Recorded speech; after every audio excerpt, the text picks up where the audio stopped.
উপস্থিত সম্মানিত 27, 28 এবং 99 ওয়ার্ডের বিভিন্ন পর্যায়ের নেতৃবৃন্দ, উপস্থিত সেবক থানা নেতৃবৃন্দ, আপনারা আমার মনে হয় এখানে কেউ নাই যে আখিভাবে আমরা সবাই ডাকতাম আনোয়ার বাবু, তাই না? তাকে চিনেন না এবং তার হাতে রান্না খায় না এমন নেতাকর্মী কিন্তু আমাদের এখানে সে আজ যে আমাদের মাঝে নাই এটা বিশ্বাস করা যায়, এটা অবিশ্বাস্য ব্যাপার। সবচেয়ে বড় কষ্টের কথা,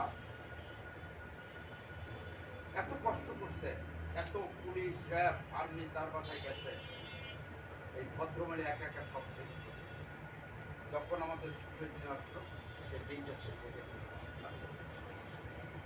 আজকে যদি এই আমাদের আনন্দের দিন আনোয়ার ভাই বাসায় ঘুমায় নিশ্চিন্ত ভাবে এই জিনিসটা যদি দেখে থাকতো তাহলে এখন আফসোস করতো না। অনেকগুলো আফসোস দিয়েছে, আল্লাহ তাকে সারা দিয়ে উপস্থিত। আমাদের করণীয় কি? টাকা পয়সা ধনদৌলত দিয়ে কোনো লাভ হবে না, সবাই হলো এখন দোয়া। আল্লাহ যেন উনি একটু ভালো মানুষ ছিল। এই এলাকায় আমার ভাই ছিল না, উনি আমাদের সবাইকে নিয়ে এলাকায় নির্বাচনী প্রচারণা করেছেন। সবাই জানেন, সবাই অবগত। ওনার যে ব্যবহার, সবসময় হাসি মুখ, এরকম মানুষ এখন পাওয়া বড় মুশকিল। উনি রাজনীতিভাবে সক্রিয় ছিলেন না, কিন্তু আনোয়ার ভাইয়ের ব্যাপারে সক্রিয় ছিলেন এবং এই এলাকার নেতাকর্মী ব্যাপারে অনেক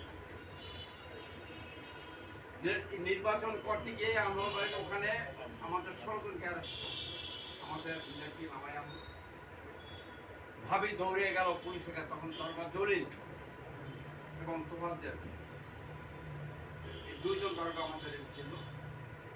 আমাদের ভাবি দৌড়ে তাদের কাছে রিকোয়েস্ট করলেন যে 2টা লোককে আপনি ছেড়ে দেন, আমি এবং জামাল, আপনাদের কাছে অনুরোধ এই 2টা লোককে ছেড়ে দেন।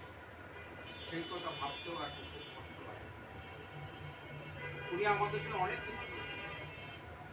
আনোয়ার ভাই নাই, যখন ছিল না, জেলে ছিল, পলাতক ছিল, তার অভাবটা কিন্তু উনি পূরণ করে দিয়েছেন। যে সময় আমরা যে কারণ কাছে গেছি সেই কথা কিন্তু উনি বাস্তবায়ন। আসুন আজকে আমরা সবাই আল্লাহর কাছে দোয়া করি, আল্লাহ যেন সবার